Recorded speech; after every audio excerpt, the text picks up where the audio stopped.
The rain hammered against the windows of the towering Manhattan penthouse as stepped out of his black limousine. His Italian leather shoes clicked against the marble steps leading to the entrance of his Fifth Avenue mansion, a property that had been featured in Architectural Digest 3 times in the past decade. The building stood like a monument to wealth, its limestone facade gleaming even in the storm. Pulled his coat around his shoulders, not from the cold but from exhaustion. The past 3 weeks had been a whirlwind of business meetings across Europe and Asia, sealing deals that would add another 100 million to his already massive fortune. At 42 years old, had built an empire from nothing. The son of a factory worker from Detroit, he had clawed his way through business school on scholarships and part-time jobs, eventually launching a tech company that revolutionized cloud computing. Now, 15 years later, Technologies was worth billions and sat on the boards of half a dozen Fortune 500 companies. But success had come at a price. His marriage to a former model from Paris had crumbled 2 years ago under the weight of his constant travel and her increasing dependence on prescription pills and expensive wines. The divorce had been ugly, splashed across tabloids and gossip websites for months. The only light in his life was his 7-year-old son, Oliver. The boy had his mother's hair and delicate features, but had inherited sharp mind and curious nature. Since the divorce, had fought hard for primary custody, winning it only after had entered rehab for the 3rd time. Oliver now lived with him full-time, though his demanding schedule meant the boy spent most days with nannies and tutors. As pushed through the heavy oak doors, he was greeted by his head of household staff, a thin British man in his 60s who had served the family for 8 years. Took's wet coat with practiced efficiency, his face maintaining its usual neutral expression. "Welcome home, sir," said in his crisp accent. "I trust your travels were productive." "Exhausting," replied, loosening his tie. "Where's Oliver?" "The young master is upstairs in his room, sir. He had dinner at 6 as usual." Glanced at his watch. It was nearly 9 o'clock. He had hoped to arrive in time to eat with his son, but the flight from Singapore had been delayed. "And the new nanny, how's she working out?" Paused, his expression flickering with something couldn't quite read. "Miss, she's adequate, sir, though I must mention there was an incident today." His jaw tightened. "What kind of incident?" "Miss gave notice this morning. She'll be leaving at the end of the week, something about accepting a position in California." This would be the 4th nanny in 6 months. Felt a familiar frustration building in his chest. Oliver was a sweet child, never difficult or demanding, yet they couldn't seem to keep staff around him. Did she give a reason? "She felt the position wasn't the right fit for her career goals," said diplomatically, though his tone suggested there was more to the story. Rubbed his temples. "Fine, contact the agency tomorrow, tell them we need someone immediately, no gaps in coverage." "Already done, sir. However, they mentioned it might take a week or 2 to find a suitable candidate. In the interim, I took the liberty of hearing temporary help." Temporary help? His voice carried an edge. He didn't like surprises, especially when it came to his son. "Yes, sir, a woman from the housekeeping agency. She's been helping with Oliver this afternoon and evening. Very capable, I must say. The young master seems quite taken with her." Frowned. "Housekeeping. You let a maid look after my son." His composure never wavered. "The circumstances required immediate action, sir. Miss left rather abruptly after lunch, claiming a family emergency. The woman in question, Grace, has experience with children and came highly recommended. I thought it prudent to ensure Oliver wasn't left unattended." "Where is this woman now?" "Still with Oliver, sir. She's been reading to him." Felt his irritation spike. Some random cleaning woman was upstairs with his son in his home, and he hadn't been consulted. "I'll handle this. You're dismissed for the night." The butler bowed slightly. "Very good, sir. Breakfast will be served at 7 as usual." Waited until his footsteps faded down the hallway before heading toward the grand staircase. The mansion was quiet except for the storm outside and the soft ticking of an antique clock in the foyer. He climbed the stairs 2 at a time, his mind already composing the polite but firm dismissal he would give this Grace person. Oliver needed professionals, not temporary help from a cleaning service. As he reached the 2nd floor, he could hear a voice coming from Oliver's room. It was warm and gentle, with a slight southern accent, reading what sounded like a story. Paused outside the door, which was cracked open just enough for him to see inside. The room was softly lit by Oliver's bedside lamp, casting a golden glow over the space filled with toys, books, and model rockets. His son sat propped up in bed, his eyes wide and attentive, completely absorbed in whatever was being read to him. And sitting beside the bed in a simple wooden chair was a woman had never seen before. She was black, perhaps in her mid-30s, with her hair pulled back in a neat bun. She wore a plain gray dress that looked like a uniform, sensible shoes, and no jewelry except for a small silver cross around her neck. Her face was kind, with expressive eyes and a smile that seemed to come naturally as she read from the book in her lap. There was something about her presence that struck as unusual. She wasn't just reading words from a page. She was performing them, giving each character a different voice, making Oliver giggle at the funny parts and gasp at the suspenseful moments. And then the brave knight realized, she read, her voice dropping to a dramatic whisper, that the dragon wasn't scary at all. He was just lonely and needed a friend. Oliver leaned forward. Did they become friends, Miss Grace? Well, let's see, she said, turning the page with deliberate slowness, building anticipation. It says here that the knight put down his sword and sat beside the dragon, and you know what the dragon did. What? Oliver's voice was breathless with excitement. He cried, big old dragon tears that watered all the wilted flowers in the valley, making them bloom again. And the knight said, everyone needs a friend, even dragons. Oliver smiled, a genuine expression of joy that hadn't seen on his son's face in weeks. That's a good story. It is, isn't it? Grace closed the book gently. What do you think the lesson is? Oliver thought for a moment, his brow furrowing in concentration. That we shouldn't judge people before we know them. That's exactly right, Grace said, her smile widening. You're a smart young man, Oliver. Your daddy must be very proud of you. My daddy's always busy, Oliver said matter-of-factly, without bitterness. But when he's home, we play chess. He's teaching me strategy. Chess, that's wonderful. Do you like it? Yeah, but I'm not very good yet. Dad says it takes practice. Your dad's right about that. Everything worth doing takes practice, even reading stories. Grace glanced at the clock on Oliver's nightstand. Speaking of which, it's getting late. Time for sleep, mister. Can you stay until I fall asleep? Oliver asked, his voice small. Miss never stayed. Something flickered across Grace's face, a mixture of tenderness and sadness. Of course I can. I'll sit right here until you're dreaming. Deal. Deal. Oliver snuggled deeper into his blankets, his eyes already starting to droop. Felt something strange twisting in his chest as he watched this scene. It was such a simple moment, yet it held an intimacy that he realized had been missing from Oliver's life. The nannies had been professional, efficient, but none of them had connected with his son like this. They treated the job as work, which it was, but this woman, this Grace, seemed to genuinely care. He should walk in. He should introduce himself and thank her for stepping in, then politely explain that her services wouldn't be needed any longer. But something kept him rooted in place, watching through the crack in the door. Grace began to hum softly, a melody didn't recognize but found soothing.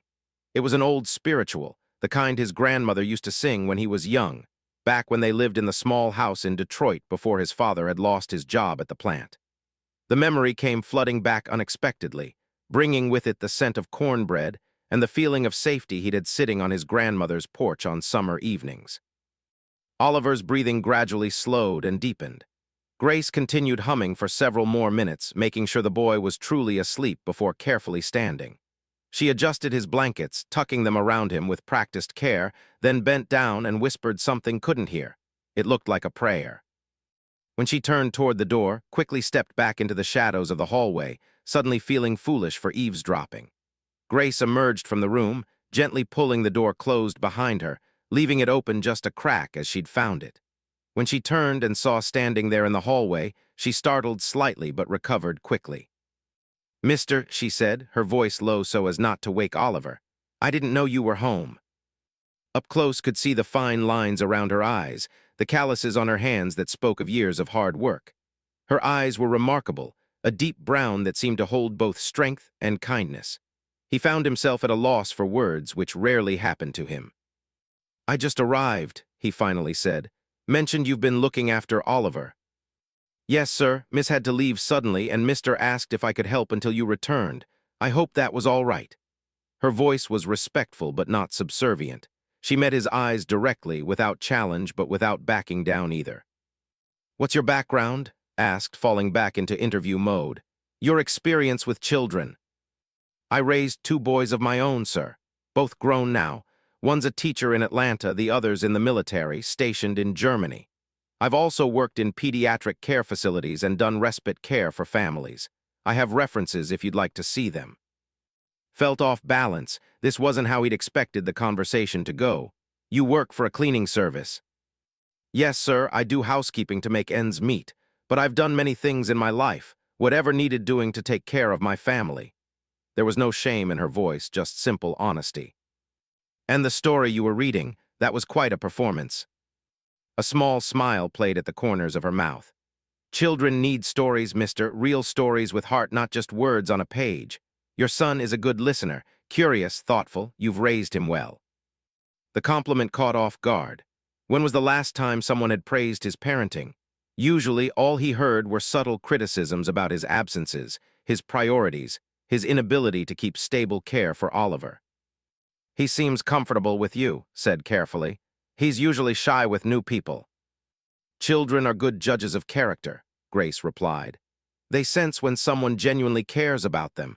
I may be temporary help, mister, but I don't believe in doing anything halfway. While I'm here, I'll treat your son like he was my own. There was something about her directness that found refreshing.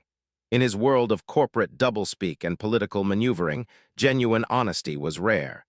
Mentioned you come from an agency. Would you be available to stay on through the week until we find a permanent nanny? I can adjust my schedule, Grace said. I'll need to clear it with my other clients, but yes, I can do that. Good, we'll work out the details with you. Same rate as a professional nanny, of course. Paused, then added, thank you for stepping in today. I know it wasn't in your job description.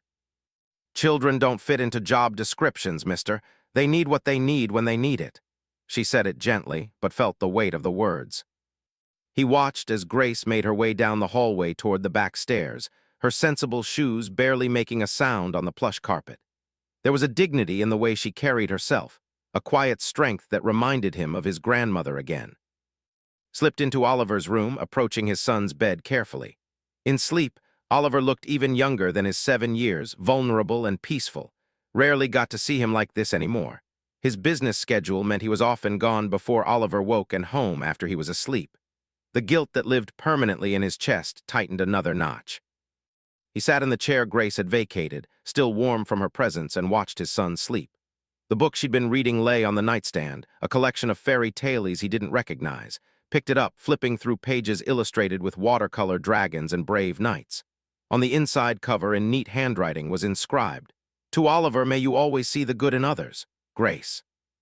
She'd signed the book. This woman he'd just met, this temporary fill-in from a cleaning service, had given his son a gift. Felt something shift inside him, though he couldn't name it. The storm outside was beginning to ease, the thunder growing more distant. Sat in the quiet room, watching his son breathe, and for the first time in months, he didn't immediately reach for his phone to check his emails or review documents. He just sat, present in the moment, thinking about dragons who were lonely and knights who chose friendship over fear. When he finally left Oliver's room, it was past 10 o'clock. The house was settling into its nighttime rhythms, the staff having retired to their quarters. Made his way to his study, a room lined with leather-bound books he never had time to read and windows that overlooked Central Park. He poured himself a scotch, aged 18 years and worth more than most people's monthly salary, and stood at the window watching the city lights blur through the rain-streaked glass. His mind kept returning to the scene he'd witnessed. The easy rapport between Grace and Oliver, the genuine laughter, the careful way she'd tucked him in. It contrasted sharply with the professional distance the other nannies had maintained. They'd been good at their jobs, following schedules and meeting educational benchmarks, but none had thought to give Oliver a book with a personal inscription. His phone buzzed in his pocket. Another email, probably from his assistant about tomorrow's meetings. He ignored it, something he almost never did, and instead thought about what Grace had said. Children don't fit into job descriptions. She was right, of course. He'd been treating his son's care like another business problem to solve, hearing credentials and checking references, when what Oliver needed was something that couldn't be on a resume. The divorce had been hard on Oliver, though the boy rarely complained. Called irregularly from whatever European city she was currently exploring, full of promises to visit that she rarely kept. had tried to compensate by providing everything money could buy, the best schools, the finest toys, tutors for every subject. But watching Grace read that story, he realized he'd been missing something fundamental: connection, presence, care that came from the heart, not the paycheck. He finished his scotch and set the glass down on his desk, next to a framed photo of him and Oliver taken last Christmas. They were both smiling in the picture, standing in front of an enormous tree in the mansion's main hall, but could see the distance in the image. They looked like two people posing for a photograph, not a father and son sharing a moment. Tomorrow he had back-to-back meetings starting at 8. A video conference with the Tokyo office, lunch with potential investors, an afternoon session with the board of directors reviewing quarterly earnings. The day after that was equally packed, and the day after that. His calendar stretched out for weeks, every hour accounted for, color-coded and optimized for maximum productivity. But tonight, for just a moment, allowed himself to wonder what would happen if he cleared his schedule. If he spent a day with Oliver, just the two of them, without phones or meetings or business emergencies. When was the last time they'd done that? He couldn't remember. The rain had stopped completely now, leaving the city washed clean and glistening. Could see his reflection in the window, a man in an expensive suit standing in a room full of wealth, and he barely recognized himself. Somewhere along the way, in the pursuit of success and security, he'd lost track of what mattered most. He thought about Grace again, a woman who cleaned houses to make ends meet but gave books to children she'd just met. A woman who understood that caring for a child meant more than meeting basic needs. There was a lesson there, if he was willing to see it. Turned away from the window and headed upstairs to his bedroom, a massive suite with a California king bed he slept in alone. As he changed into pajamas and went through the motions of his nighttime routine, his mind kept spinning. Tomorrow he would talk to about extending Grace's time with Oliver beyond the week, at least until they found the right permanent nanny. And maybe, just maybe, he would try to get home early enough to see Oliver before bedtime. It was a small thing, barely a change at all in the grand scheme of his life. But as finally lay down to sleep, listening to the quiet sounds of his enormous house settling around him, he felt something he hadn't experienced in a long time. Hope. Hope that perhaps it wasn't too late to be the kind of father Oliver deserved. The kind of father who didn't just provide but was present. The kind who understood that sometimes the most valuable thing you could give a child wasn't money or opportunities, but time and genuine love. In the morning, everything would go back to normal. The meetings, the deals, the endless demands of running an empire.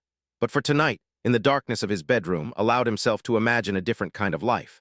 One where success was measured not in billions but in bedtime stories and the sound of a child's laughter.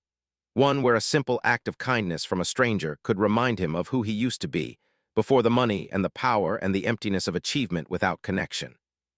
Morning came too quickly for. His alarm went off at 5:30, as it did every day, pulling him from a dreamless sleep. He went through his usual routine on autopilot, a quick shower, a shave, pulling on one of the dozen identical navy suits hanging in his walk-in closet. By 6:15, he was in his home gym on the 3rd floor, running on the treadmill while catching up on international news on the mounted television screen. Markets in Asia, political tensions in Europe, weather patterns affecting shipping routes. Information he needed to stay ahead. But this morning, his mind kept wandering. He found himself thinking about Oliver's smile when Grace had read to him, the easy way the boy had talked to her. Had hired child psychologists to help Oliver process the divorce, and they'd all said the same thing. Oliver was resilient, well-adjusted, showing no signs of significant trauma. But watching him last night, realized there was a difference between not being damaged and actually being happy. His son had seemed genuinely happy, perhaps for the first time in months. At 7 o'clock, made his way down to the breakfast room, a sun-filled space overlooking the private garden behind the mansion. Usually, he ate alone while reviewing documents on his tablet, but today he'd asked to have Oliver join him. It was a small change to their routine, but it felt significant. Oliver was already seated at the long mahogany table when entered, looking small in the ornate dining chair. He was wearing his school uniform, a prep school blazer and tie that made him look like a miniature businessman. The boy glanced up from the bowl of cereal in front of him, surprise flashing across his face. "Dad, you're home for breakfast." Felt a pang at the shock in his son's voice, as if eating breakfast together was some extraordinary event. "I am. I thought we could start the day together." "That's nice." Oliver smiled and sat down across from him, waving away the elaborate spread he'd prepared.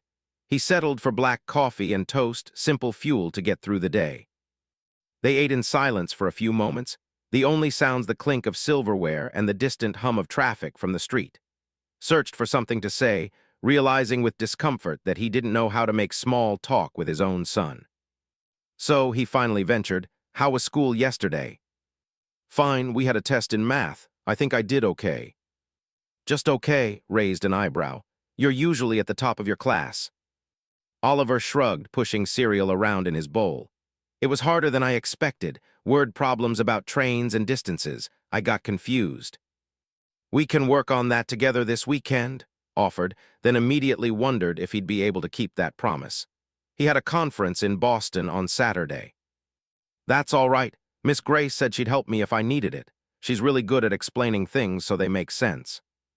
There it was again. Grace took a sip of his coffee, considering his words carefully. "You like her, Miss Grace?" Oliver's face lit up in a way that answered the question before he spoke. "She's nice. Like really nice. Not fake nice the way some of the nannies are. She actually listens when I talk, and she tells funny stories. Last night after you went to bed, she told me about growing up in Mississippi and catching fireflies in jars. Did you know fireflies talk to each other with their lights?" "I didn't know that," was struck by how much his son had opened up to this woman in such a short time. "Did she say how long she could stay?" "I asked her that. She said she didn't know, but she'd be here as long as I needed her." Oliver paused, then added quietly, "I hope it's a long time. She makes me feel less lonely." The words hit like a physical blow. Lonely. His son was lonely in this massive house full of staff and every material advantage. How had he missed that? How had he convinced himself that providing for Oliver's physical and educational needs was enough? Before could respond, appeared in the doorway. "Sir, your car is ready, and I've spoken with Miss Grace. She'll arrive at 9 this morning to be here when Oliver returns from school." Nodded, checking his watch. He needed to leave in 5 minutes to make his first meeting. "Oliver, I'll try to be home earlier tonight. Maybe we can have dinner together." "Really?" The hope in his son's voice made his chest tighten. "Really, I'll do my best." As stood to leave, Oliver jumped up and wrapped his arms around his father's waist in an unexpected hug. "Thanks, Dad, for breakfast. It was nice." Returned the embrace, feeling the smallness of his son's frame, breathing in the scent of his shampoo. When was the last time they'd hugged like this? "I love you, Oliver. You know that, right?" "I know, love you too." The car ride to Technology's headquarters in Midtown was the usual battle with traffic, giving 45 minutes to review reports and return emails on his phone. But he found his concentration wavering. He kept thinking about Oliver's words. "She makes me feel less lonely." What kind of father allowed his child to feel lonely? The day unfolded in its typical frenetic pace. The Tokyo video conference revealed concerns about a delayed product launch. The investor lunch dragged on for 3 hours as work to maintain confidence in a new venture. The board meeting turned contentious when some members questioned his latest acquisition strategy. By 4 o'clock, his head was pounding, and he'd consumed enough coffee to wire a small village. His assistant, an efficient woman in her 50s who'd been with him for a decade, knocked on his office door. "The Singapore contracts need your signature before close of business their time. That gives you about an hour." Rubbed his temples. "Fine, bring them in. Also, you have the Zimmerman dinner at 8. Shall I confirm?" The Zimmerman dinner, a networking event with a pharmaceutical CEO, had been cultivating for months, important for business. He'd completely forgotten about it. "Yes, confirm, no, wait." Paused, thinking about his promise to Oliver. "Actually, cancel it. Send my apologies and have flowers sent. We'll reschedule." His perfectly plucked eyebrows rose slightly. In 10 years, had never canceled a business engagement for personal reasons. "Are you sure? This has been in the calendar for 6 weeks." "I'm sure. Block out tomorrow night too. And Friday. I need some flexibility in my schedule." "Of course, sir." Made notes on her tablet, her expression carefully neutral, though could tell she was surprised. After she left, sat back in his leather chair and stared out at the Manhattan skyline. His office was on the 42nd floor, with floor-to-ceiling windows that made him feel like he was floating above the city. He'd worked so hard to get here, to this level of success and influence. But what was it worth if his own son felt abandoned? At 5:30, made a decision that shocked everyone, including himself. He stood up, grabbed his coat, and told he was leaving for the day. The contracts could be scanned and signed electronically from home. Everything else could wait until tomorrow. "Sir, you have the executive team meeting at 6, reminded him, scrolling through his calendar. "Cancel it or have them meet without me. I'm going home." The drive back to the mansion took 40 minutes in rush hour traffic, but barely noticed. He was too busy thinking about what he wanted to say to Oliver, how he wanted to be present. Not just physically in the same room, but truly engaged and attentive. When he arrived home, met him at the door with his usual efficiency, but could see the surprise in the butler's eyes at his early arrival. "Is Oliver home?" "Yes, sir, he's in the study with Miss Grace. They're working on homework." Handed over his coat and briefcase, loosening his tie as he made his way toward the study. He could hear voices before he reached the door, Oliver's young voice asking questions and Grace's patient responses. "But why does it matter what order you multiply the numbers?" Oliver was saying. "Why can't you just do it however you want?" "Well, you can actually," Grace replied. "That's the beautiful thing about multiplication. 3 times 4 is the same as 4 times 3. It's called the commutative property." "The what?" Grace laughed, a warm sound that filled the room. "Commutative. Big word, simple idea. It just means you can swap the numbers around and still get the same answer. It's like saying whether you put on your socks then your shoes or your socks then your shoes, you still end up dressed." "That doesn't make sense. You have to put socks on first." "Exactly, so some things do matter about order, but in multiplication you've got freedom. That's the fun of math. Some rules are strict, some are flexible, and figuring out which is part of the puzzle." Stood in the doorway, watching the two of them bent over Oliver's math workbook at the study desk. Grace had pulled her chair close to Oliver's, pointing at problems on the page, her voice patient and encouraging. Oliver was engaged in a way rarely saw with his tutors, asking questions without fear of looking stupid. "Dad," Oliver noticed him first, his face breaking into a smile. "You're home early." "I promised, didn't I?" Stepped into the room, feeling like an intruder in this comfortable scene. "How's the homework going?" "Miss Grace is helping me with multiplication. She makes it way easier than Mr. does." Mr. was Oliver's math tutor, a Princeton graduate with impeccable credentials. Grace stood, smoothing her uniform. "Mister, we weren't expecting you yet." "I decided to leave work early." Felt strangely self-conscious, as if he needed to justify his presence in his own home. "Don't let me interrupt. Please continue." Grace glanced at Oliver, then back at. "We're actually just finishing up. Oliver's gotten through all his assignments except for one last worksheet. Why don't you help him with it? I'll go check on dinner preparations." "Oh, but Miss Grace, you're better at explaining," Oliver protested. "Your father is excellent at math, I'm sure," Grace said gently. "He runs a whole technology company. Can't do that without being smart with numbers. Besides, I bet he'd love to help you." She gave a meaningful look, then quietly excused herself from the room. Found himself alone with his son and a math worksheet, feeling more nervous than he did before board presentations. He pulled out the chair Grace had vacated and sat down, looking at the problems. Simple multiplication, well within his capabilities. "All right, let's see what we've got here." They worked through the problems together, trying to remember how Grace had explained things. He found himself being more patient than usual, not just giving Oliver the answers, but helping him reason through the process. It was harder than he expected, not the math, but the teaching. He had to think about how to break down concepts he took for granted, how to explain without condescending. "You're getting it," said as Oliver successfully completed a problem on his own. "See, you just needed to think about it differently." Oliver beamed at the praise. "Miss Grace says everyone's brain works different, so everyone needs to learn different. She says there's no one right way to be smart." "She sounds like a wise woman." "She is. She knows about everything. She told me stories today about the civil rights movement and this lady named Parks who wouldn't give up her seat on a bus. Did you know about that, Dad?" "I did. It's an important part of history." "Miss Grace says her grandmother knew people who marched with Martin King. Isn't that cool? She said she'd tell me more stories if I wanted. Real stories about real brave people." Felt something twist inside him. Here was this woman, someone he'd initially dismissed as just temporary help, teaching his son about courage and history and different ways of being smart.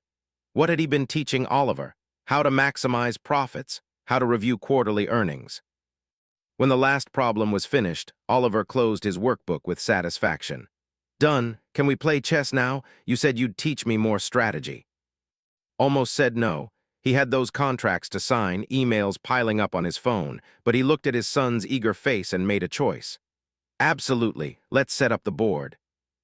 They moved to the game room, a space filled with a pool table, vintage arcade games, and a chess set had bought from a master player in Moscow. As they set up the pieces, tried to remember the last time they'd played. It had been weeks, maybe a month. Okay, so you're going to start this time, said. Remember what I taught you about controlling the center. Oliver nodded seriously, moving his pawn. They played slowly, narrating strategy and letting Oliver think through his moves. It was peaceful, just the two of them and the chess board, no phones or interruptions. Found himself relaxing in a way he rarely did, his work concerns fading into background noise. They were midway through the game when Grace appeared in the doorway. Excuse me, dinner will be ready in 15 minutes. Can Miss Grace eat with us? Oliver asked suddenly, looking at his father. Please, she's been here all day and she's really nice. Hesitated. It wasn't standard practice to invite staff to dine with the family, but nothing about this situation was standard. Would you like to join us, Grace? We'd be happy to have you. Grace looked surprised, maybe even uncomfortable. That's very kind, mister, but I wouldn't want to intrude on your family time. You wouldn't be intruding, found himself saying and meaning it. Oliver's right. You've been with him all day. I'd actually like to hear how things went, please. She studied his face for a moment as if trying to determine if he was serious. Then she nodded slowly. All right, thank you, I'd be honored. Dinner was served in the smaller dining room, a more intimate space than the formal room they used for entertaining. The cook had prepared roasted chicken with vegetables, simple but elegant. Sat at the head of the table with Oliver on his right and Grace on his left, an arrangement that felt both strange and natural. Oliver chatted happily throughout the meal, telling his father about his day at school, asking Grace questions about her life. Found himself watching the interaction, seeing how naturally she engaged with his son. She didn't talk down to Oliver but treated him like a person whose thoughts and feelings mattered. She listened when he spoke, asked thoughtful follow-up questions, and shared stories from her own life that Oliver found fascinating. So your son is a teacher? Asked during a lull in Oliver's excited chatter. What does he teach? Third grade, Grace replied, a note of pride in her voice. In Atlanta, he loves it, says there's nothing better than watching a child's face when they finally understand something they've been struggling with. Is that why you're so good with kids? Learned from him.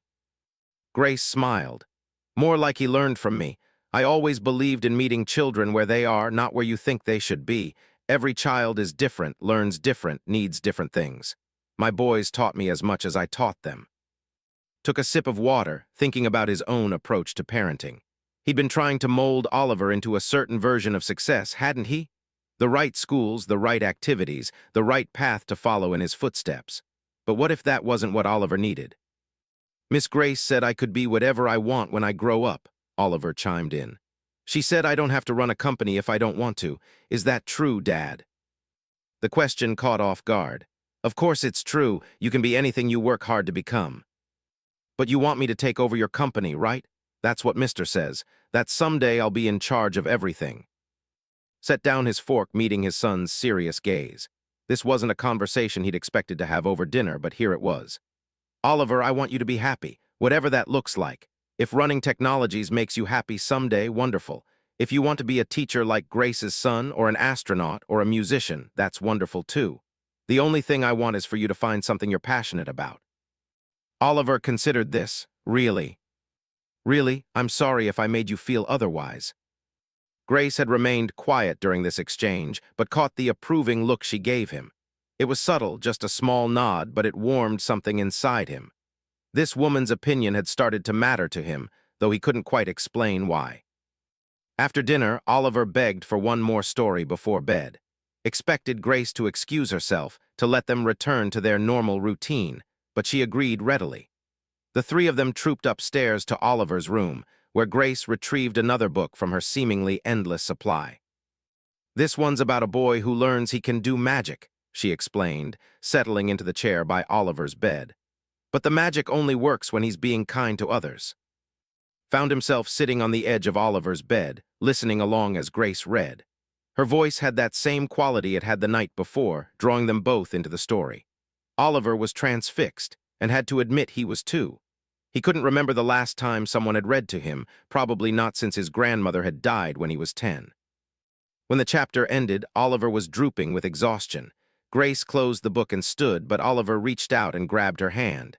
"Will you be here tomorrow?" "I will," she promised. "I'll be here when you get home from school." "Good," Oliver's eyes were already closing. "Night, Miss Grace, night, Dad." "Good night, buddy," said, leaning down to kiss his son's forehead. "Sleep well." And Grace left the room together, walking down the hallway in comfortable silence. When they reached the stairs, turned to her. "Thank you for everything today. Oliver seems happier than I've seen him in months." "He's a good boy," Grace replied simply. "He just needs attention and love, all children do." "You're very good with him, better than any of the nannies we've hired." Grace met his eyes and for a moment saw something in her gaze that looked like pity. Not condescending, but compassionate. "Mister, if you don't mind me speaking plainly, what Oliver needs most isn't another nanny. It's his father." The words should have stung, should have made him defensive, but found himself nodding slowly. "You're right. I know you're right. I've been telling myself that providing for him was enough, that giving him every advantage was what mattered. But I've been absent, present in body sometimes, but not really here." "You're here now," Grace said gently. "That's what counts, not yesterday, not tomorrow, right now." They stood at the top of the stairs, the mansion quiet around them. Felt like he was standing at a crossroads, though he couldn't quite see the paths stretching ahead. All he knew was that something had shifted in the past 2 days, some fundamental understanding about what mattered and what didn't. "I'd like you to stay on," he said suddenly. "Not just through the week, as Oliver's full-time caregiver. I know it's not what you signed up for, but you're good for him. I can pay you well, better than you make cleaning houses." Grace looked at him for a long moment, her expression unreadable. "Mister, that's a generous offer, but I need to think about it. This isn't just about money for me. If I take care of your son full-time, I'm making a commitment to him. Children need consistency. I'd need to know you're committed too, that you're going to be present, not just paying someone to do the hard work for you." Her directness should have offended him. No one talked to like that with such unvarnished honesty, but instead he found it refreshing. "I understand, and you're right to question my commitment. I haven't been the father Oliver deserves, but I want to change that. Starting now, having you here would help, but you're right that it can't be a substitute for my own presence." Grace nodded slowly. "Let me think about it. Give me a few days to pray on it, talk to my boys, make sure this is the right thing, but I will tell you this, that child in there deserves the best.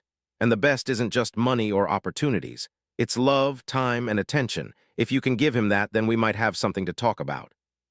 With that, she said goodnight and made her way down the stairs, leaving alone with his thoughts. He watched her go, this woman who'd appeared in his life like an unexpected storm, challenging everything he thought he knew about parenting and success and what really mattered.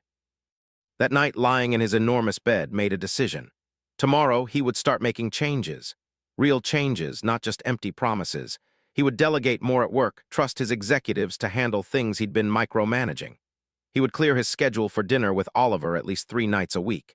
He would be present, really present, not just physically there, while his mind was on business deals and profit margins. It wouldn't be easy. He'd built his entire adult life around work, around achievement and success.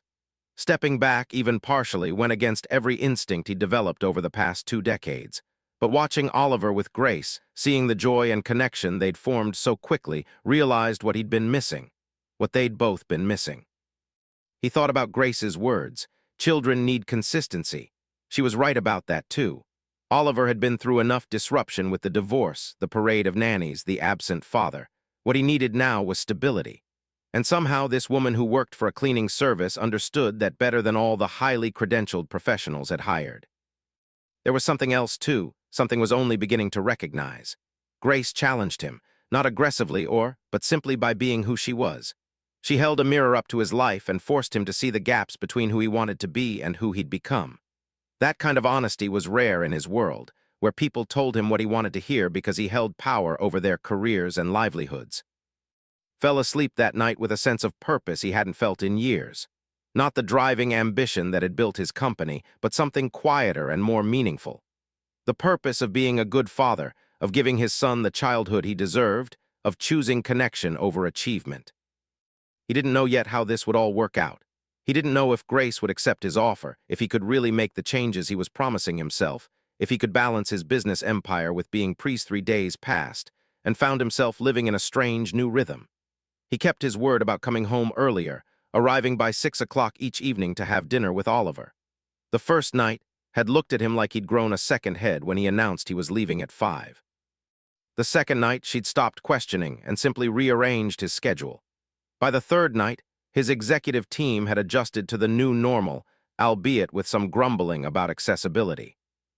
Grace had continued showing up each morning, working with Oliver after school, though she hadn't yet given an answer about the permanent position. He didn't push her. Instead, he watched and learned, observing how she interacted with his son, picking up techniques that seemed to come naturally to her, but that he had to consciously practice. On Thursday evening, arrived home to find Oliver and Grace in the kitchen. This was unusual. The mansion had a professional chef who prepared all meals, and the kitchen was generally off-limits except to staff. But there they were, flour dusting the counter, mixing bowls scattered everywhere, both of them wearing aprons and laughing. "Dad," Oliver called out when he spotted his father in the doorway. "We're making cookies, want to help?" Looked at Grace, who shrugged with a smile. Oliver mentioned he'd never made cookies from scratch, seemed like something every child should experience. "I don't know the first thing about baking," admitted. "Neither did I an hour ago," Oliver said cheerfully. "But Miss Grace is teaching me. It's fun. You measure and mix and get messy." Getting messy was not something did. His life was ordered, controlled, precise. But looking at his son's flour-dusted face and bright eyes, he found himself taking off his suit jacket and rolling up his sleeves. "All right, tell me what to do."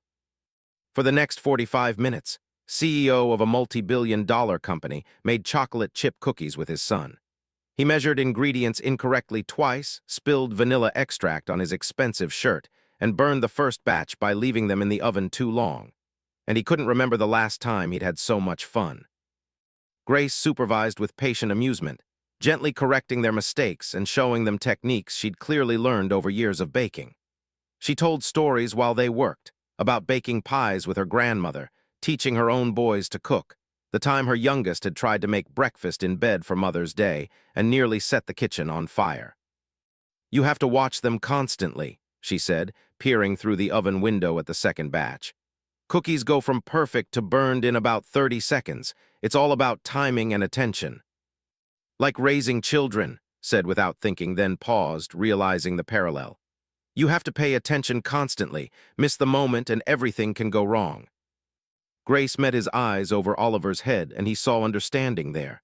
"Exactly right, mister." When the cookies finally came out perfect, golden brown with melted chocolate chips, Oliver insisted they all try them immediately despite Grace's warning that they were too hot. Burned his tongue and didn't care. They were the best cookies he'd ever tasted, probably because they'd made them together, because Oliver's face was glowing with pride, because for once he wasn't thinking about work or meetings or the next deal. "We should do this every week," Oliver announced, munching on his third cookie. "Cookie Thursday, can we, Dad?" Looked at his calendar in his mind, seeing the standing Thursday meetings with the executive team, the investor calls, the product reviews. Then he looked at his son's hopeful face and made a decision. "Cookie Thursday it is. I'll make sure I'm home." Later that evening, after Oliver had gone to bed still talking excitedly about their cookie adventure, found Grace in the study. She was gathering her things, preparing to leave, and he caught her before she could head out. "Grace, do you have a moment?" She turned, her coat already on, her bag over her shoulder. "Of course, mister." "Have you thought about my offer, about staying on permanently?" Grace set her bag down slowly, taking her time before answering. "I have. I've prayed about it, talked to my boys. They think I'd be good for Oliver, and they can see how much I've come to care about him in just these few days." But could hear the hesitation in her voice. "But I need to be honest with you, mister. I'm not like the other nannies you've hired. I don't have fancy degrees or credentials. I didn't go to some special school for. What I have is life experience and a heart for children. Some people in your world might look down on that. They might question why you hired a black woman who cleans houses to raise your son." Felt his jaw tighten. Anyone who would think less of you for any of those reasons isn't someone whose opinion I value." "That's easy to say now," Grace replied gently. "But the truth is you live in a certain world, mister. A world where appearances matter, where people judge based on background and education and race, whether they admit it or not. I've lived long enough to know how these things work. I need to know that when someone at one of your fancy parties asks about Oliver's nanny, you're not going to be embarrassed to tell them about me." The directness of her words struck hard. He thought about his social circle, the other wealthy families, the society events, the carefully curated image he maintained. Would he be embarrassed? The question made him uncomfortable because he couldn't immediately answer no. "I understand your concern," he said slowly. "And I'll be honest with you. A few weeks ago, I might not have been ready to answer that question the way you deserve, but watching you with Oliver, seeing how you've helped him and helped me, I've realized something. The world I live in, the world I've built, it's missing something essential. It values the wrong things, and if people judge me for choosing what's best for my son over what looks best to them, then that's their problem, not mine." Grace studied him for a long moment, her expression unreadable. "Those are nice words, mister, but words are easy. It's the follow-through that matters." "You're right, so let me prove it to you. I have a charity gala this Saturday at the Plaza Hotel. It's a big event, black tie, everyone who's anyone in New York society will be there. Come with me as Oliver's caregiver. Let me introduce you to that world, show you that I meant what I said." "Mister, I don't think." "Please, I know it's not conventional, but nothing about this situation is conventional. And I want you to see that I'm serious. About the job, about changing how I approach Oliver's care, about all of it." Grace picked up her bag again, slinging it over her shoulder. "I'll think about it, but mister, you need to understand something. I don't need to be paraded around at some fancy party to feel validated. I know my worth. The question isn't whether I'm good enough for your world. The question is whether your world is good enough for that boy upstairs. Because he deserves everything, and I mean everything. Not just money and opportunities, but love and acceptance and a father who's there. Can you give him that?" "I'm trying," said quietly. "I know I've failed him before, but I'm trying to change." "Trying is good, doing is better." Grace moved toward the door, then paused. "I'll give you my answer by Monday, about the job, about the gala, all of it. But this weekend, I want you to spend real time with Oliver. No distractions, no work calls, no checking your phone, just you and him. Can you do that?" "Yes." "Then we'll see." She gave him a small smile. "Good night, mister. Those cookies were pretty good, by the way. With practice, you might actually become a decent baker." After she left, stood in the study for a long time, thinking about her challenge. A weekend with Oliver, truly present and engaged. It sounded simple, but he knew it would be one of the hardest things he'd done. His phone was already buzzing with emails, his mind automatically running through the problems that needed solving, the decisions that needed making. He pulled out his phone and called, "Clear my schedule for the weekend. Everything, I don't care what it is, reschedule it." "Sir, you have the Boston conference on Saturday. You're the keynote speaker. Get someone else to cover it. Tom can do it or Sarah, they're both capable." "But mister, I need this weekend. For my son, please make it happen." There was a pause on the other end of the line. "Of course, sir, I'll take care of it." Hung up and immediately felt his anxiety spike. He'd never backed out of a keynote speech before. People were counting on him, expecting him, but Grace's words echoed in his mind. The question is whether your world is good enough for that boy upstairs. Friday morning did something he'd never done before. He called in sick to work. Not because he was actually ill, but because he wanted to surprise Oliver. When his son came down to breakfast and saw his father sitting at the table in jeans and a sweater instead of a suit, his eyes went wide. "Dad, why aren't you dressed for work?" "Because I'm not going to work today. I'm spending the day with you." "Really? But you never miss work." "Well, I am today, so what do you want to do? Your choice. Anything in New York City is on the table." Oliver's face cycled through several emotions, disbelief, excitement, joy, before settling on thoughtful consideration. "Anything." "Anything. Can we go to the Museum of Natural History? My class went last month, but we didn't have time to see everything. I really wanted to see the space show at the planetarium." Smiled, "Then that's what we'll do. Get dressed and we'll head out after breakfast." They spent the entire day at the museum, just the two of them. Couldn't remember the last time he'd done something like this, wandering through exhibits without a schedule or agenda. Oliver was in heaven, dragging his father from display to display, reading every placard, asking endless questions. Found himself seeing the world through his son's eyes, finding wonder in things he'd long ago stopped noticing. In the dinosaur hall, Oliver stood transfixed before a massive T-Rex skeleton. Do you think they really looked like this, or do we just guess? Scientists can tell a lot from bones, explained. But you're right that we have to make educated guesses about things like skin color and behavior. That's what makes paleontology interesting. It's like being a detective. I might want to be a paleontologist, Oliver said thoughtfully. Or maybe an astronaut, or both. Can you be both? You can be anything you work toward. The world's full of possibilities. They had lunch in the museum cafeteria. Nothing fancy, just pizza and juice boxes. Ate his mediocre slice of pizza and thought about all the expensive business lunches he'd had, none of which had been as satisfying as this simple meal with his son. The planetarium show blew Oliver's mind. He sat on the edge of his seat, gasping at the images of galaxies and nebulae, whispering questions to in the darkness. When they finally left the museum as the sun was setting, Oliver was exhausted but glowing. That was the best day ever, he said as they climbed into the car. Can we do it again sometime? Absolutely. How about we make it a regular thing? One adventure every month, just you and me. Oliver grinned and leaned against his father's shoulder in the backseat. I love you, Dad. I love you too, buddy, more than you know. Saturday morning woke to find Oliver already in his room, bouncing on the edge of his bed. Dad, wake up, Miss Grace called. She said she'll take the job. Sat up, rubbing sleep from his eyes. She did. Yeah, she talked too, and he told me. She's going to be my real nanny, not just temporary. And she said yes about coming to your party tonight too. A mix of relief and nervousness washed over. Grace was staying. That was good.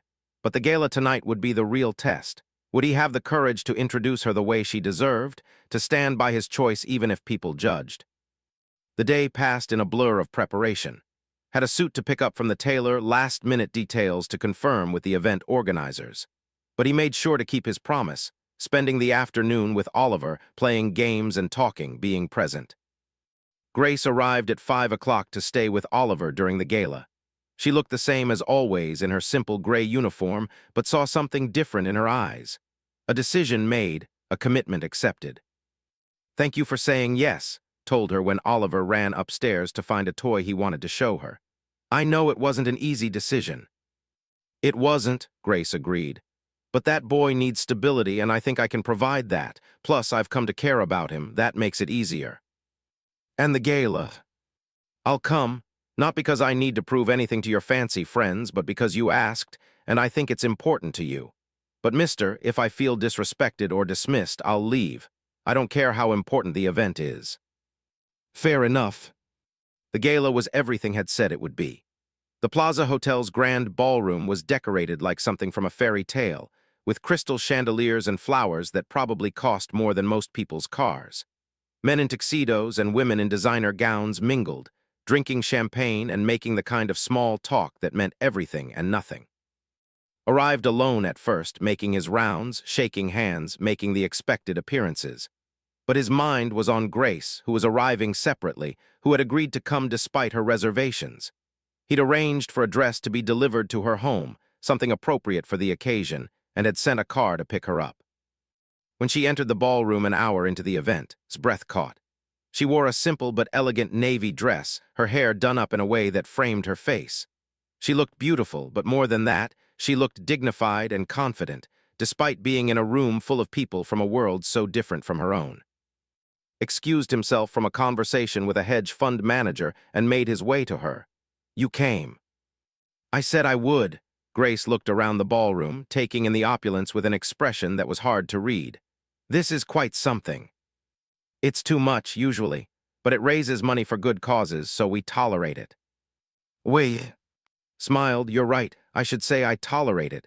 Come on, let me introduce you to some people. For the next hour did exactly what he'd promised. He introduced Grace to everyone who mattered in his world. He presented her as Oliver's caregiver, the woman who was helping him become a better father, the person whose wisdom and kindness had changed their lives. He watched people's reactions carefully, saw the surprise, the judgment, the barely concealed prejudice in some faces. The mayor's wife gave Grace a tight smile and quickly changed the subject. A tech CEO had known for years raised his eyebrows and made a comment about unconventional choices. A society woman whose family had money going back to the Mayflower looked Grace up and down and asked if she'd worked for the family long, in a tone that suggested she already knew Grace was the help. Each moment of rudeness, each subtle slight made blood boil. But Grace handled it with remarkable grace. Her name felt appropriate now. She answered questions politely, refused to be intimidated or diminished, held her head high. She was, realized, showing more class than most of the people in this room, despite their pedigrees and bank accounts. The breaking point came when they encountered Reginald Thornton III, old money, a man had done business with for years. Reginald had too much champagne and too little discretion. "Old boy," he said, his words slightly slurred. "This is your son's nanny. Interesting choice. Very progressive of you." The way he said progressive made it clear he meant something else entirely. Grace stiffened beside him and felt his temper flare. "Grace is the best thing that's happened to my family in years," he said coldly. "She's helped my son more in a week than anyone else has in the past 2 years, and if you have a problem with that, Reginald, you can take your business elsewhere." Reginald blinked, taken aback. "Now, I didn't mean." "Yes, you did, and I'm tired of it.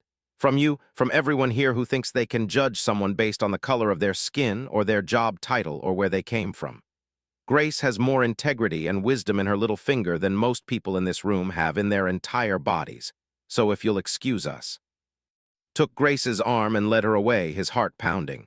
Behind them, he could hear the whispers starting, people talking about the scene he'd just made. Let them talk. He'd meant every word. "You didn't have to do that," Grace said quietly when they reached a quieter corner of the ballroom. "Yes, I did. No one gets to disrespect you, not on my watch." Grace looked at him for a long moment and saw something shift in her expression. "You meant what you said, about all of it." "Every word. I know I'm not perfect, Grace. I know I'm still learning how to be the kind of father Oliver needs, but I meant what I said about you. You've changed us, changed me, and I'm grateful." "Well then," Grace said, a small smile playing at her lips, "I guess we're really doing this, me working for you, I mean." "Does this mean you're sure, even after tonight?" "Especially after tonight? You stood up for me, mister. In front of all these important people, you chose to defend me instead of protecting your image. That tells me what I needed to know about your character. So yes, I'm sure. I'll take care of Oliver. And maybe if you keep working at it, I'll help you learn to take care of him too." Felt a weight lift from his shoulders that he hadn't realized he'd been carrying. "Thank you. You won't regret this." "I better not," Grace said with mock sternness. "Because I'm going to hold you to all those promises you've been making. Cookie Thursdays, museum trips, being home for dinner. You fall back into your old ways, and I'll quit faster than you can say quarterly earnings." "Deal," held out his hand, and Grace shook it, her grip firm and sure. They stayed at the gala for another hour, but found he had no interest in schmoozing or networking. He'd rather be home with Oliver, reading stories or playing chess or just being together. When they finally left, Grace in the car had arranged for her and him in his own driver's car, felt different. Lighter, like he'd crossed some invisible threshold. The next morning was Sunday, and kept his promise to spend it with Oliver.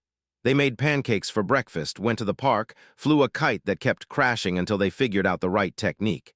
It was simple, ordinary, perfect.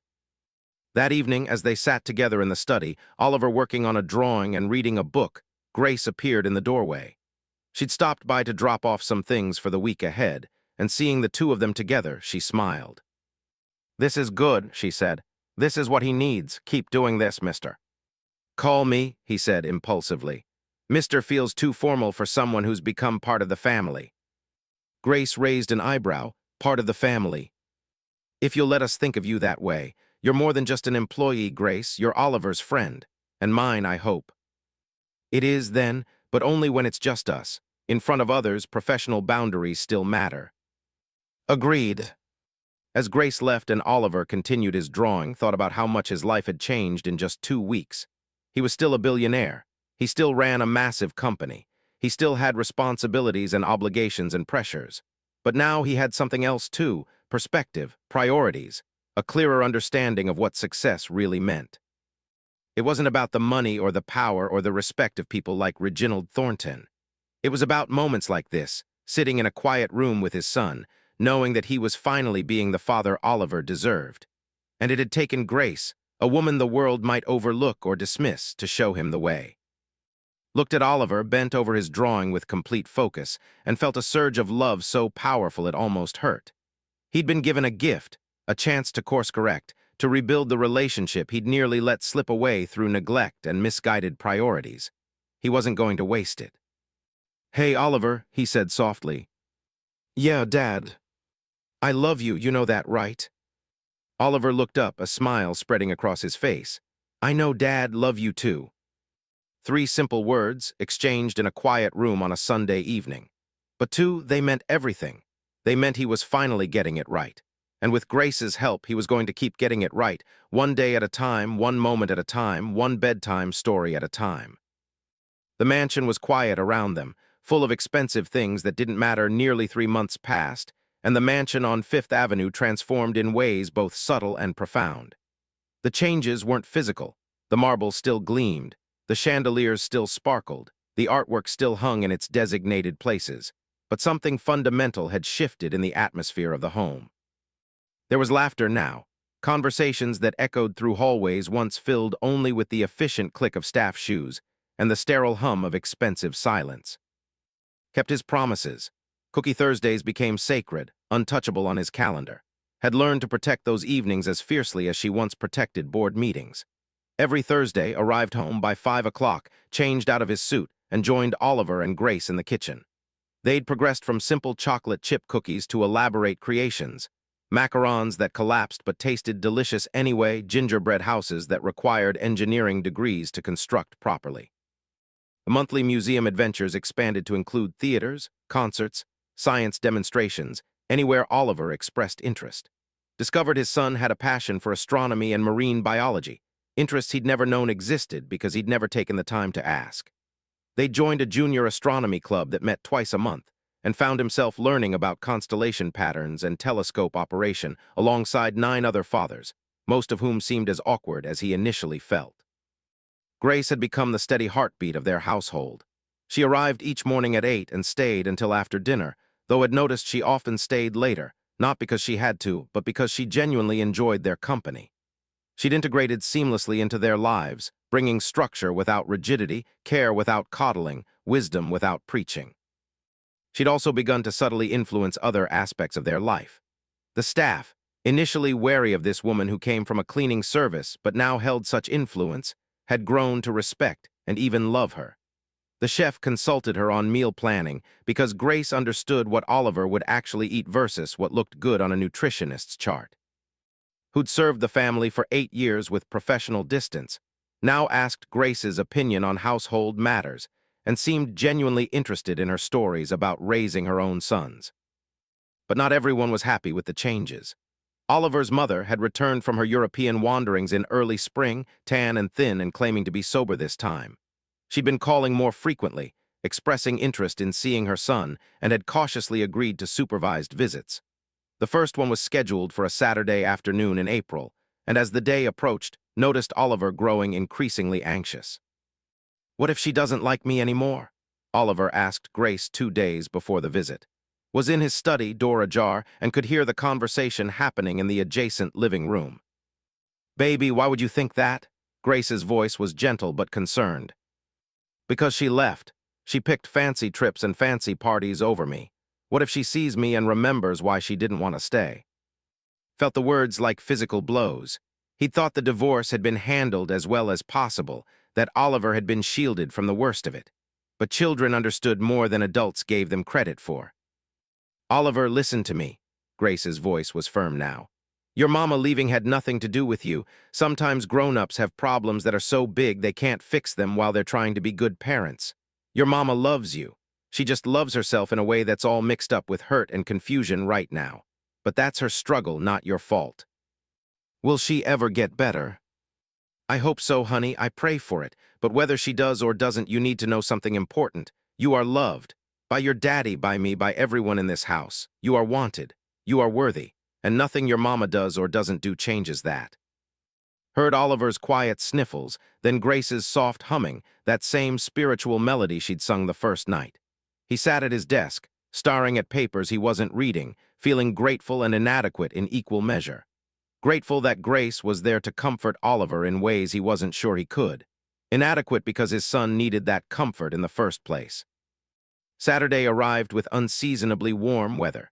Was due at 2 o'clock, and by 1:30, Oliver was dressed in his best casual clothes and packing the living room.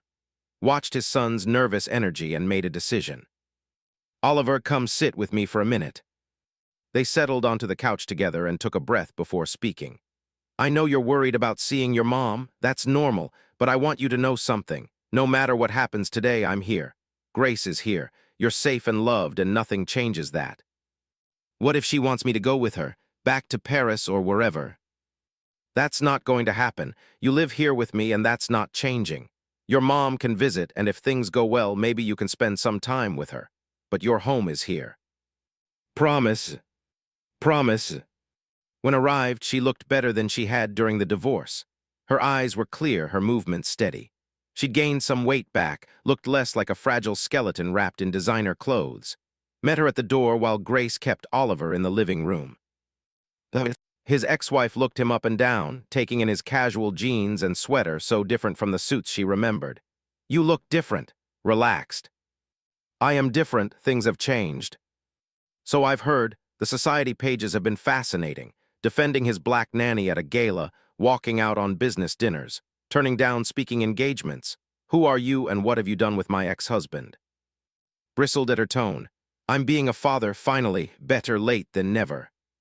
His expression flickered with something, regret perhaps or envy. "I want to see Oliver."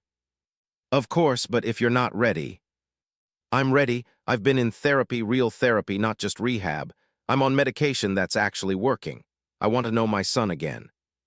Studied her, trying to determine if this was real or another performance. With it had always been hard to tell. "All right, but I'll be nearby, and Grace will be there too." "Grace, that's the nanny." "That's Oliver's caregiver, yes, and my friend. You'll be respectful to her or this visit ends immediately." Raised her hands in mock surrender. "Respectful, got it. Can I please see my son now?" Led her to the living room where Oliver stood beside Grace, looking small and uncertain. When he saw his mother, his expression went through rapid changes. Recognition, hope, fear, confusion. "Oliver," said, her voice catching. She took a step forward, then seemed to remember herself and stopped. "You've grown so much, you look so grown up." "Hi, Mom." Oliver's voice was quiet. "Can I hug you?" Oliver glanced at Grace, who gave him an encouraging nod. He walked slowly to his mother and dropped to her knees to embrace him. Watched, his chest tight, as his ex-wife held their son for the first time in 4 months. "I'm sorry," whispered loud enough for them all to hear. "I'm so sorry I've been gone, that I wasn't here, but I'm trying to be better. I'm trying to be the mom you deserve." They spent the afternoon in the mansion's garden, a space Oliver loved that featured a small pond with koi fish and a gazebo where he liked to read. Grace stayed nearby but gave them space, sitting on a bench with a book while Oliver walked and talked. Watched from his study window, unable to focus on work, anxious about how this was unfolding. After 2 hours, appeared at his study door. "Thank you for today, for letting me see him." "He's your son, too." "I know, but I haven't earned the right to easy access, not after how I left things." She paused, then added, "He talks about Grace constantly. She's really important to him." "She is. She's been exactly what he needed." "And you, is she what you needed too?" Looked at his ex-wife, seeing the question behind the question. "Grace is a good friend and an excellent caregiver for Oliver. That's what matters." Right, smile was thin. "Well, I'd like to see him again, maybe next Saturday." "We can arrange that, but consistency matters. If you commit to weekly visits, you need to show up, every time. Oliver can't handle any more disappointment." "I understand, I'll be here." After she left, found Oliver in his room with Grace. His son looked exhausted but not devastated, which took as a good sign. "How was it?" he asked gently. "Okay, weird, but okay. She seems different, sadder maybe, but more real." "Do you want to see her again?" Oliver considered this. "I think so, but I want you or Grace there. Is that okay?" "Of course it's okay," ruffled his son's hair. "Always." That evening, after Oliver was in bed, found Grace in the kitchen making tea. She'd done this recently, staying later, helping him decompress after difficult days. They'd fallen into an easy companionship that valued more than he'd expected. "Thank you for today," he said, accepting the cup of chamomile she offered. "For being there for him." "That's my job," but she smiled as she said it, taking the edge off the formality. "It's more than a job now, though, isn't it?" Grace leaned against the counter, cradling her own cup. "Yes, it is. That boy has worked his way deep into my heart. When I first agreed to stay on, I thought it would be different, professional. But there's no staying detached when a child needs you. They get under your skin, into your soul." "He's lucky to have you." "We're lucky to have each other." Grace took a sip of tea, then fixed with a direct look. "Can I ask you something personal?" "Of course." "How are you doing? Really? I see you with Oliver, see how you've changed, how present you are now. But you're still running a billion-dollar company, still dealing with all that pressure. That doesn't just disappear because you want to be a better father." Was quiet for a moment, appreciating the question. Most people in his life didn't ask how he was doing. They assumed billionaires didn't struggle. "It's hard," he admitted. "Some days I feel like I'm being pulled in 10 directions. Work suffers because I'm not available 24/7 anymore. Some board members have expressed concerns about my focus. I've lost deals because I wouldn't cancel dinner with Oliver. But then I think about who I was 6 months ago, how empty my life felt despite all the success, and I know I'm making the right choice." "You are," Grace said firmly. "Success without connection is just expensive loneliness. You learned that the hard way, but at least you learned it." "Thanks to you." "No, thanks to you being willing to change. I just showed up at the right time. You did the hard work." They stood in comfortable silence, drinking their tea. Found himself studying Grace in the soft kitchen light, really looking at her for perhaps the first time. She was beautiful, he realized, in a way that had nothing to do with magazine covers or conventional standards. There was something in her face, a depth and warmth, that came from years of living fully, of experiencing pain and joy, and surviving it all with grace and dignity. The thought startled him. Was he attracted to Grace? The idea seemed absurd at first. She was his employee, his son's caregiver from a completely different world. But as he examined his feelings, he recognized that something had been growing between them over these months. A connection, a regard, something more than friendship but undefined. "I should go," Grace said, breaking the moment. "It's getting late." "Grace, wait," set down his teacup. "I want to ask you something." She turned back, eyebrow raised. "Yes." "Would you have dinner with me? I mean just us. No Oliver, no work, just dinner, as friends." Grace's expression was unreadable.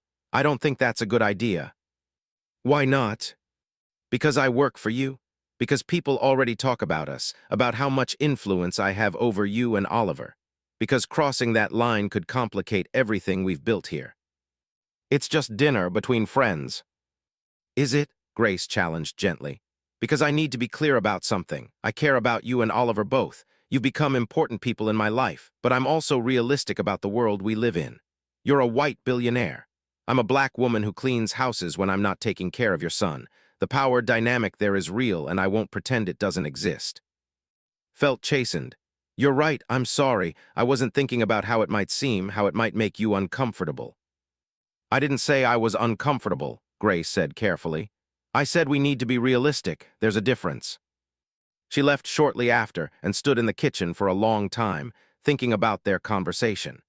He'd been so focused on changing his relationship with Oliver that he hadn't examined his growing feelings for Grace.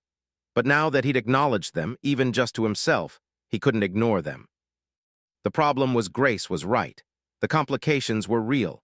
She worked for him, depended on him for her livelihood. Any romantic overture would put her in an impossible position. And beyond that, there were the societal realities she'd mentioned. Their different backgrounds, races, social positions, all of it would invite judgment and speculation. But couldn't help thinking about how alive he felt when Grace was around. How her wisdom and humor and directness made him want to be better. How the house felt emptier when she wasn't in it. How Oliver bloomed under her care in ways couldn't fully provide, despite his efforts. The weeks that followed were both wonderful and confusing. Continued her Saturday visits, slowly rebuilding a relationship with Oliver. The boy remained cautious, but was opening up more each week. Grace maintained her professional boundaries though he caught her watching him sometimes with an expression he couldn't quite read. At work, continued delegating more, trusting his executive team to handle things he once micromanaged. Some decisions went differently than he would have made them, and that was okay. The company didn't collapse without his constant attention. If anything, his executives seemed to perform better when given real authority instead of just following his directives. But not everyone was happy with the changes. In May, the board called a special meeting to discuss concerns about leadership. He sat in the conference room, facing 15 men and women who'd made fortunes alongside him, and listened to their complaints. "Your attendance at meetings has dropped 40%, said Richard Hammond, the board's senior member. "You've missed 3 quarterly reviews. You turned down the keynote at the Global Tech Summit. What's going on?" "I'm being a father," replied calmly. "I'm prioritizing my sons alongside the company's success." "That's admirable," said Jennifer, one of the few board members actually respected.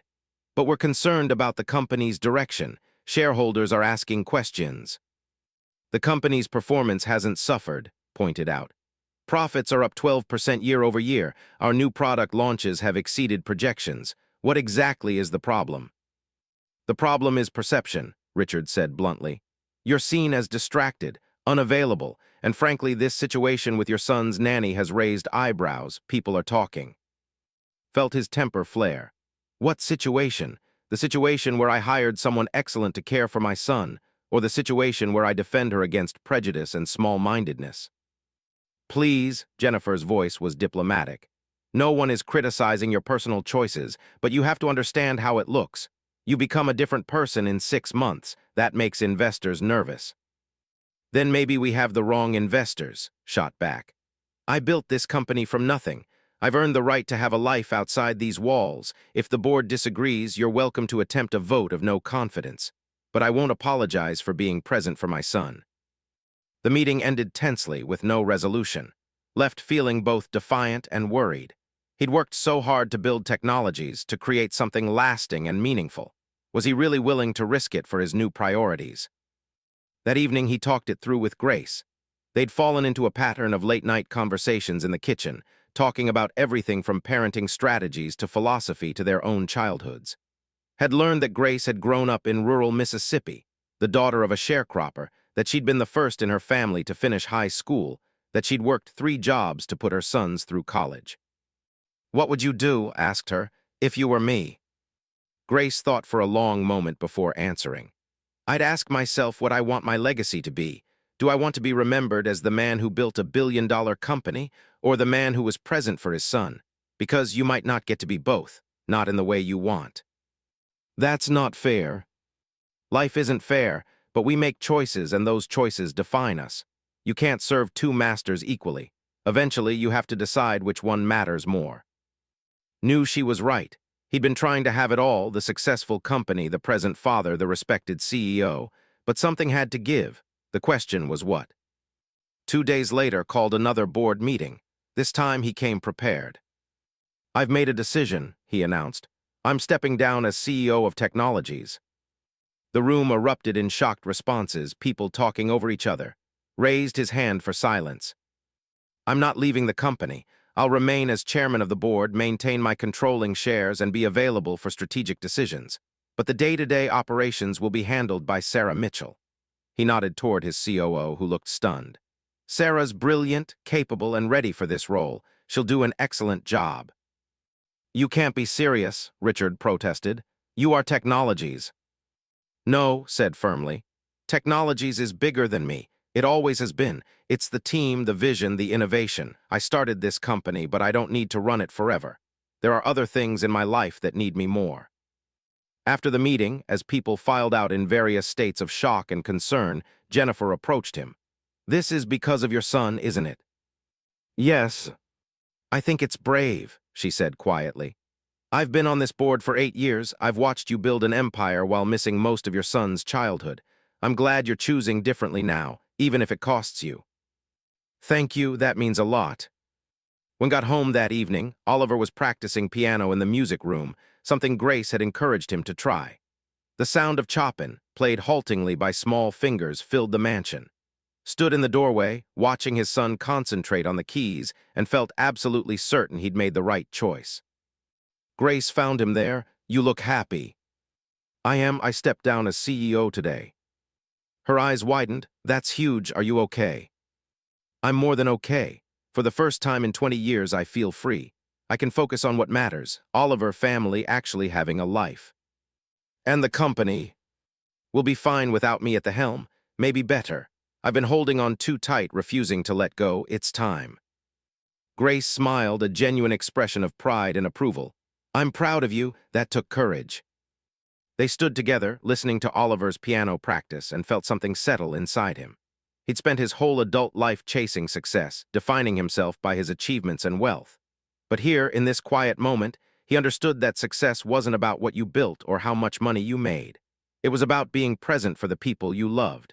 It was about making choices that aligned with your values, even when they cost you. Oliver finished his piece and looked up, seeing them both watching. Did you hear that? I only messed up twice. It was beautiful, said. You're getting really good. Miss Grace says music is good for the soul. Is that true, Dad? I think it is. What else does Miss Grace say? Oliver grinned. She says a lot of things, that kindness matters more than success, that we should see people's hearts, not just their outsides, that everyone deserves respect, no matter what job they do or where they come from. She's really smart. She is, agreed, catching Grace's eye. She's taught me a lot, too. That night after Oliver was asleep, and Grace sat in the study with their customary tea. The spring evening was warm, and they had the windows open, letting in the sounds of the city. Can I ask you something? Said after a long silence. Always. That dinner invitation I extended a few weeks ago. Would your answer be different now? Grace set down her cup carefully. Why would it be different? Because I'm not CEO anymore. I'll still be wealthy, still be Oliver's father, but the power dynamic has shifted some. I'm not your direct supervisor in the same way. Grace's voice was gentle but firm. The power dynamic will always exist as long as I work for you and live in a world that judges people by color and class. That doesn't change just because you have a different title. So that's a no. That's a let's be realistic. You're going through major life changes. You've stepped down from running your company, you're learning to be present for Oliver, you're dealing with your ex-wife's return. This isn't the time to complicate things with a relationship. What if I want things to be complicated? Grace laughed, a sound that made smile despite the rejection. You don't want complicated, trust me. You want simple and clear and uncomplicated. That's what Oliver needs. That's what you both need right now. Knew she was right, but it didn't stop him from wishing things were different. Can I at least tell you that I care about you? Not just as Oliver's caregiver or as a friend, but as a person I've come to deeply respect and admire. You just did, Grace said softly. And for what it's worth, I care about you too, both of you. You've become my family in ways I didn't expect, but caring about someone and pursuing a romantic relationship are different things. Can we just be what we are, friends and partners in raising Oliver? For now, Grace agreed. Let's see what the future brings. It wasn't the answer wanted, but he accepted it. Because Grace was right, Oliver's stability mattered most. And if maintaining clear boundaries ensured that stability, then that's what he'd do, even if it meant setting aside his own desires. They sat together in comfortable silence, drinking their tea and watching the city lights through the window, and thought about how far he'd come from the man who'd stood in this same study 6 months ago, watching his son sleep and feeling lost. He wasn't lost anymore. He had direction, purpose, priorities that made sense. And summer arrived in Manhattan with its usual intensity, transforming the city into a sweltering maze of heat waves rising from concrete and the constant hum of air conditioners.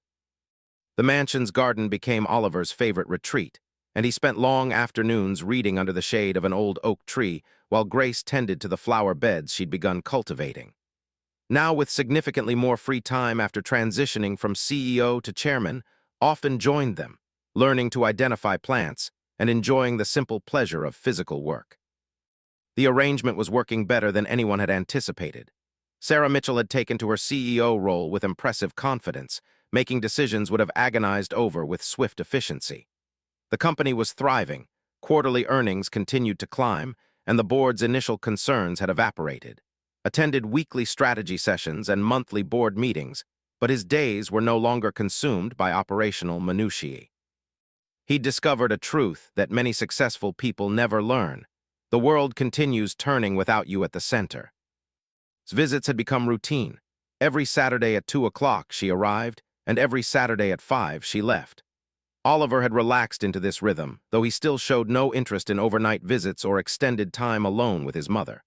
Watched their relationship carefully, ready to intervene if needed, but seemed genuinely committed to showing up consistently, if not perfectly. In early July, something unexpected happened. Grace's son, James, called from Atlanta with news. He'd been offered a position at a prestigious private school in Manhattan, starting in the fall. He was moving to New York and bringing his family, his wife and their 2 daughters, ages 6 and 9. "That's wonderful," said when Grace shared the news over their evening tea, but he could see the conflict in her eyes. "What's wrong?" "Nothing's wrong. It's wonderful. I haven't seen my grandbabies in person for almost a year. But James is going to need help getting settled. Finding an apartment in the city, navigating schools for the girls, adjusting to New York. And his wife, she's nervous about the move. I should be there for them."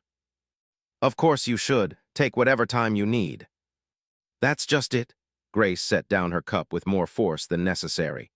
"I don't want to take time. I don't want to leave Oliver, not for any significant period. He's settled, happy, thriving. Disrupting that feels wrong, but so does not being there for my own family when they need me." Understood the dilemma. He'd spent years choosing work over family, justifying it with logic that made sense on paper but crumbled in real life. "What if we helped? I have real estate contacts, resources, connections. We could make the transition easier for James and his family. And that way, you could be involved without having to step away from Oliver." "I can't ask you to do that." "You're not asking, I'm offering. Grace, you've done so much for us. Let us help your family." Over the next 3 weeks, deployed his considerable resources to make James's transition seamless. He contacted his real estate agent, who found a spacious 3-bedroom apartment in a good school district, negotiating a lease at a rate James could actually afford. He made calls to ensure the girls were accepted into a quality public school close to their new home. He even arranged for movers to help transport their belongings from Atlanta. When James and his family arrived in early August, insisted on hosting them for dinner at the mansion. Grace had been nervous about this meeting, worried about worlds colliding in uncomfortable ways, but had insisted, and Oliver had been excited at the prospect of meeting Grace's family. James turned out to be a shorter, stockier version of his mother, with the same warm eyes and ready smile. His wife was a quiet woman with a gentle demeanor and impressive credentials as a pediatric nurse. Their daughters, and were bright, curious children who took to Oliver immediately. The dinner was casual, served in the garden rather than the formal dining room. Grilled burgers and hot dogs, something he'd learned to do during Oliver's recent obsession with outdoor cooking. The children ran around the garden, playing tag and examining the koi pond, while the adults talked. "I can't thank you enough for everything you've done," James said to. "The apartment, the school connections, all of it. Mom told me you'd helped, but I had no idea the extent." "It was nothing," replied, though they both knew it wasn't nothing. "Your mother has been invaluable to my family. Helping yours was the least I could do." James glanced at his mother, who was helping navigate the salad selections, then back at, "Can I be direct with you?" "Please." "What exactly is your relationship with my mom?" Had been expecting this question. "She's Oliver's caregiver and my friend, a very good friend." "Just a friend." James's tone was careful, not accusatory but probing. "Yes, I know there's been speculation, probably talk among the staff or people who know us. But Grace has maintained very clear boundaries. She's been adamant about keeping our relationship professional, and I respect that. Even though you'd like it to be different." Paused, considering how to answer. "Your mother is an extraordinary woman. She's changed my life and Oliver's in ways I can't fully express. Do I care about her? Absolutely. Would I like to explore what might be possible between us? Yes. But I also recognize that the situation is complicated. The power dynamics, the racial issues, the fact that she works for me, all of it matters. And most importantly, Oliver's comes first. Grace has been consistent about that, and I agree with her." James studied him for a long moment. "You know, when Mom first told me she was taking this job, I was worried. Black woman working for a white billionaire taking care of his son. I've seen too many stories that don't end well. But Mom said you were different, said you were actually trying to change to be better. I wasn't sure I believed her. And now I see what she meant. You're here grilling burgers, helping my daughters chase fireflies. You stepped down from running your company so you could be present for your son. That's not nothing. That's actually pretty remarkable. I'm just trying to be a decent father, something I should have been doing all along. Well, you're lucky you figured it out when you did. My mom, she doesn't give her heart easily, but when she does, she's all in. I can see she cares about Oliver, about you too, even if she won't admit it. Felt a spark of hope at those words. Did she say that? James laughed. She didn't have to, I know my mother. I can see it in how she talks about you both, how she lights up when she mentions your Cookie Thursdays or Oliver's progress in school. She's invested in a way that goes beyond a job.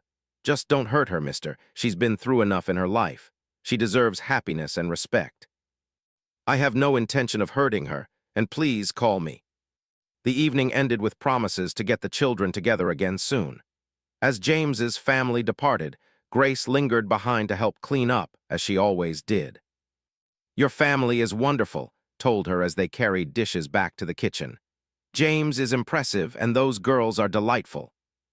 They are, aren't they? Grace's face glowed with grandmother pride. And thank you for tonight, for everything you've done for them. It means more than you know. It was my pleasure, truly. They worked in comfortable silence, loading the dishwasher, wiping down counters. When they finished, Grace didn't immediately reach for her bag to leave. Instead, she leaned against the counter, looking at with an expression he couldn't quite read. James talked to you, didn't he? Asked you about us. He did. He's protective of you. It's endearing. What did you tell him? The truth, that you're my friend, that you've changed our lives, and that I respect your boundaries. Grace nodded slowly. And did you tell him that you have feelings for me? His heart skipped. I may have mentioned that I care about you. He seemed to figure it out on his own, actually. Of course he did. He's always been perceptive. Grace took a breath. I need to tell you something. This summer, watching you with Oliver, seeing how you've grown as a father, meeting your authentic self beyond the billionaire businessman, it's been eye-opening. I've been maintaining these boundaries because I thought it was necessary. Because the situation is complicated, because of what people might think, because I'm supposed to be the responsible one. But I'm starting to wonder if I'm being responsible or just scared. I've spent my whole life being careful, being practical, making the safe choice. I raised my boys alone after their father left. I worked 3 jobs. I did everything right, everything proper, and I have no regrets about that. But I'm 57 years old. I've earned the right to make choices based on what I want, not just what's practical or safe or what other people think. Barely dared to breathe. What do you want, Grace? I want to take James and the girls to brunch next Sunday, and I want you and Oliver to come with us, not as my employer and his son, as people I care about, as my family. Your family? Grace smiled, and it transformed her face. You heard me. This thing we've built here, it's become more than a job, more than a professional arrangement. We're a family, strange and unconventional and complicated, but a family nonetheless. And I think it's time we stopped pretending otherwise. Crossed the kitchen in 3 strides and pulled Grace into a hug. She stiffened for just a moment before relaxing into his embrace, her arms coming up to wrap around him. They stood like that for a long minute, not speaking, just holding each other. So what does this mean? Asked when they finally pulled apart. What are we doing here? I have no idea, Grace admitted with a laugh. I don't have a plan or a roadmap. All I know is that I care about you and Oliver, that you've become important to me in ways that go beyond any job description, and I think we should stop fighting it and see where it leads. People will talk, you know they will. Let them talk. I've survived far worse than gossip, have you? Thought about the divorce proceedings, the tabloid speculation, the board meetings questioning his leadership. I have, and you're right, we can survive whatever comes. They agreed to take things slowly, to figure it out as they went. There was no dramatic declaration, no sudden change in their daily routine. Grace still arrived at 8 each morning, still worked with Oliver on homework and life lessons, still maintained professional demeanor in front of staff. But something fundamental had shifted. The warmth between them was acknowledged now, allowed to exist openly rather than being carefully hidden.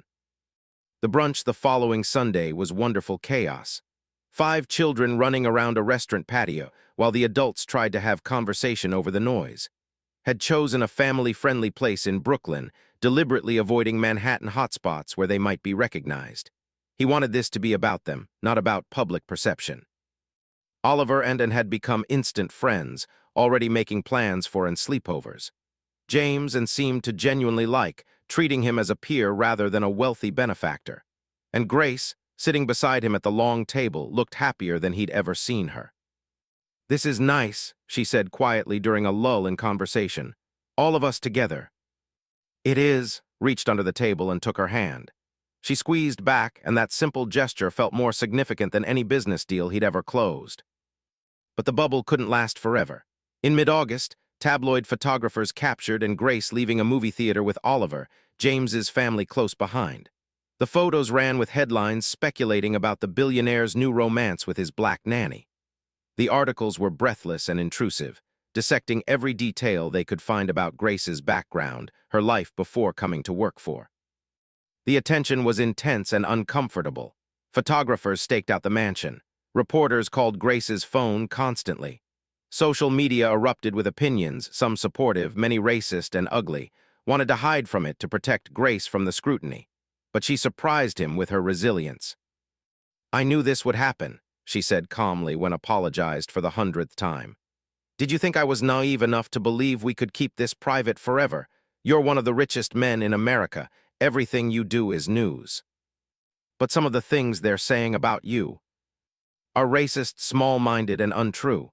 Yes, I know. I grew up in Mississippi in the 60s. I've lived through real prejudice, real danger. Some tabloid trash and Twitter trolls don't scare me. What scares me is you changing your mind because of the pressure." "I'm not changing my mind." "Good, because I'm not either." They weathered the storm together, made a public statement acknowledging his relationship with Grace, praising her as a remarkable woman who transformed his family's life. He refused to apologize for their relationship or justify it to anyone. The board called another emergency meeting, but shut down their concerns immediately. "My personal life is not subject to board approval," he said firmly. "Grace makes me happy. She makes Oliver happy. If that's a problem for anyone, they're welcome to divest their shares." Most of the fuss died down after a few weeks, as these things usually do. A scandal only remains scandalous if someone keeps apologizing or hiding. And Grace simply lived their lives, refusing to treat their relationship as something that needed defending. Surprisingly, was one of the few who offered support. During one of her Saturday visits, she pulled aside. "I like her," she said simply. "Grace, she's good for Oliver, good for you too." "Thank you, that means something coming from you. I may have been a terrible wife and an absent mother, but I'm not blind. I can see what you've built here. It's special. Don't let anyone take it from you." "I won't." As summer faded into fall, life settled into a new normal. Oliver started third grade with renewed confidence, buoyed by Grace's consistent support and present involvement. James thrived at his new school, and his daughters adjusted beautifully to New York life. Grace's apartment was only a few blocks from James, allowing her to be involved in her granddaughters' lives while maintaining her role in Oliver's. The relationship between and Grace deepened gradually. They didn't rush into anything physical or overwhelming. Instead, they built something solid on the foundation of friendship and mutual respect they'd already established. They went on actual dates, dinners, museums, walks in Central Park. They talked for hours about everything and nothing. They learned each other's quirks and habits and histories. In October, took Grace to meet his mother, who still lived in Detroit in the small house where he'd grown up. He'd been nervous about the introduction, worried his mother might harbor prejudices or concerns. But the two women bonded instantly over stories about raising strong-willed boys and the importance of faith and family. "She's good for you," his mother told him privately. "Keeps you grounded. Your grandmother would have loved her." Thanksgiving arrived and hosted both families at the mansion. It was chaotic and loud and perfect. 17 people around the dining table, representing 3 generations and more love than had known was possible in his carefully controlled world. After dinner, while the children played and the adults relaxed in the living room, Oliver pulled aside. "Dad, can I ask you something?" "Always, buddy." "Are you going to marry Miss Grace?" The question caught off guard. "Would you want me to?" Oliver considered this seriously, as he did most things. "I think so. She makes you happy. She makes me happy. She's already kind of like family, so it would just make it official, right?" "That's one way to look at it." Plus, then and would be like my cousins, which would be cool. And I'd have a grandma closer than Detroit. Laughed, pulling his son into a hug. Those are all very good reasons, but you know what the best reason would be. What? That Grace and I love each other, and that we want to build a life together. That's what marriage should be about. Do you love her? Looked across the room to where Grace sat talking with James, and her face animated and joyful. Yeah, buddy, I do. Does she know? Not yet, but I think I should probably tell her, don't you? That night after everyone had left and Oliver was asleep, and Grace sat in their usual spot in the kitchen with their usual tea, but had something additional, a small velvet box he'd been carrying around for 3 weeks, waiting for the right moment. Grace, I need to tell you something. She looked up from her tea, seeing the seriousness in his expression. Okay. When you came into our lives 9 months ago, I thought I had everything figured out. I was successful, powerful, in control. But I was miserable and didn't even realize it. You showed me a different way. You taught me that success isn't measured in money or power, but in connections and love and being present for the people who matter. Please let me finish. You've transformed my life, Grace. But more than that, you become my life. You and Oliver, you're what matters. Everything else is just noise. And I know we said we'd take things slow, and I know this is fast, and you can absolutely say no. But I have to ask. He pulled out the box and opened it, revealing a simple but elegant diamond ring. Grace Williams, will you marry me? Grace stared at the ring, then at her eyes filling with tears. You can't. We've only been together for a few months. I've known you for 9 months. I've spent almost every day with you. I know how you take your tea, what makes you laugh, what you believe in, how you see the world. I know that you're the kindest, strongest person I've ever met. I know that I want to wake up every morning knowing you're part of my life. Not just as Oliver's caregiver, not just as my girlfriend, but as my partner, my wife. People will say you're crazy, that I trapped you, that I'm after your money, that you're having some kind of crisis. Let them say whatever they want. I know the truth. You've never asked me for anything, never tried to use me or manipulate me. You've only given your time, your wisdom, your care, your love. You've made me a better man and Oliver a happier child. That's worth everything to me. Grace wiped her eyes, laughing through her tears. I'm 57 years old, I'm set in my ways. I'm opinionated and stubborn. I sing too loud in the morning and I pray over everything. I don't know how to live in a mansion or deal with society parties or any of that world you come from. I don't care about any of that. I care about you, just you exactly as you are. This is crazy. Completely crazy. My sons are going to think you've lost your mind. James already told me I'd be lucky to have you. Grace laughed again, shaking her head. You talked to James about this. I asked his permission. Old-fashioned maybe, but it felt right. And what did he say? He said if I made you happy and treated you right, he'd be honored to call me family. Grace was quiet for a long moment, staring at the ring. Then she looked up at, her face serious. If I say yes, there are conditions. Name them. Oliver comes first. Always, this isn't just about us. We're building a family with him at the center. Agreed, what else?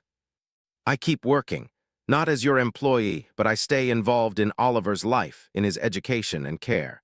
I'm not just going to become a billionaire's wife who lunches with other rich women. I wouldn't want you to. And I want to use your resources for good, real good. There are so many families struggling, so many children who need help. If I'm going to be wealthy by marriage, I want to make a difference with that privilege. Smiled, I love that, what else? That's it, those are my conditions. So is that a yes? Grace stood up, walked around the table, and cupped his face in her hands. Yes, I'll marry you, even though you're crazy and this is probably the most impractical decision either of us has ever made. But yes. Pulled her into his arms, kissing her for the first time since their relationship had begun its journey from professional to personal to this. A commitment to build a life together. The kiss was sweet and deep and full of promise. When they finally pulled apart, Grace was laughing again. Wait until I tell my mother. She's going to lose her mind. Her daughter marrying a billionaire, she'll think she's dreaming. When can I meet her? Over Christmas. We'll go to Mississippi, introduce you to the whole family. Fair warning, there are a lot of us, and they're all going to have opinions about this. I can handle it. We'll see about that. They told Oliver the next morning over pancakes. His reaction was exactly what they'd hoped for, pure, unfiltered joy. He jumped up and down, asked if he could be in the wedding, wanted to know if this meant he got to call Grace something other than Miss Grace. "You can call me whatever you're comfortable with," Grace told him gently. "I'm not trying to replace your mom, I'm just me, someone who loves you very much and wants to be part of your family officially. Can I call you Mama Grace?" She pulled him into a hug, tears streaming down her face. "I would be honored if you called me that." The engagement was announced in December, and the reaction was exactly what they'd expected. A mix of congratulations and criticism, support and skepticism. But Grace faced it together, united and unshaken. They'd both learned that other people's opinions mattered far less than the love they'd built and the family they were creating. The wedding took place in March, a small ceremony in the mansion's garden. Oliver served as ring-bearer, looking impossibly grown up in his little suit. James walked his mother down the aisle, pride shining in his eyes. Attended, surprisingly, sitting in the back and actually smiling. As and Grace exchanged vows they'd written themselves, promising to support and challenge each other, to build a life based on love and respect and service to others, thought about the journey that had brought them here. 9 months ago, he'd been a man who had everything and nothing. Now he had what truly mattered, a son who knew he was loved, a partner who made him want to be better, a family that filled his home with laughter and life. "I take you, Grace Williams, to be my wife," he said, his voice steady despite his emotions. "I promise to honor you, to listen to you, to learn from you. I promise to be present, not just physically, but emotionally and spiritually. I promise to never take you for granted, to always remember that you are a gift I did nothing to deserve. I promise to love you exactly as you are, every day for the rest of my life." When Grace spoke her vows, her voice was strong and clear. "I, Grace Williams, take you to be my husband. I promise to challenge you when you need it and support you always. I promise to help you be the father Oliver deserves and the man I know you want to be. I promise to share your burdens and your joys, to build a home filled with love and purpose. I promise to love you not for your money or status, but for your heart, which is far more valuable than any fortune." They sealed their vows with a kiss, and everyone cheered, Oliver loudest of all. And as they walked back down the aisle together, hand in hand, felt complete in a way he'd never imagined possible.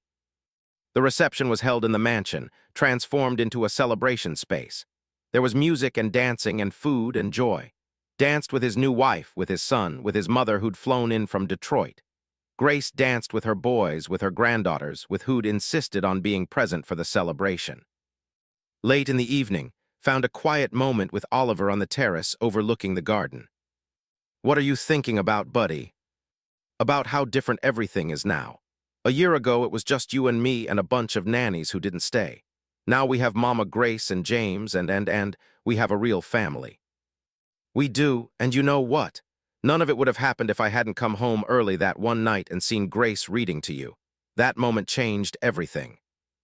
"Dad, yeah, I'm really happy, like really, really happy. Thank you for letting Mama Grace stay. Thank you for changing." Pulled his son close, overwhelmed with gratitude for this small person who'd been patient with him while he figured out what mattered. "Thank you for giving me the chance to change. I love you, Oliver." "Love you too, Dad." Inside, the party continued. Grace was surrounded by friends and family, her face glowing with happiness. She caught his eye through the window and smiled, beckoning him back inside. He took Oliver's hand and they walked together back into the warmth and noise and love. This was his life now, not perfect but real, not about power or wealth but about connection and love and being present. Had built $1 billion empire, but his greatest achievement was this, a family bound not by blood alone but by choice and love and commitment. A family that had begun with a simple act of kindness, with a woman who'd shown him what really mattered. As he rejoined the celebration, pulling Grace into his arms for another dance while Oliver laughed and spun with his new cousins, understood that he'd finally found what he'd been searching for his entire life. Not success or recognition or wealth, but belonging. Home. Love that transformed everything it touched, just like Grace had transformed them. And he knew with absolute certainty that this was only the beginning. Together, they would build something lasting and meaningful. Together, they would face whatever challenges came.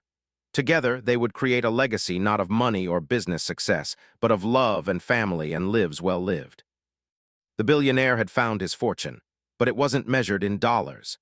It was measured in moments like this, in the laughter of children and the warmth of a partner's hand in his, in the knowledge that he was finally, truly homedy he had Grace to thank for showing him the way, even if their relationship remained undefined and uncomplicated. For now, that was enough. As much as the small boy sitting across from him had spent years building an empire, but he was only now learning to build a home. And he was discovering that the second was infinitely more valuable than the first for Oliver. But for the first time in a long time, felt like he was moving in the right direction. And it had taken a black maid from Mississippi to show him the way. He closed his eyes, and for the first time in months, he fell asleep without checking his phone one last time.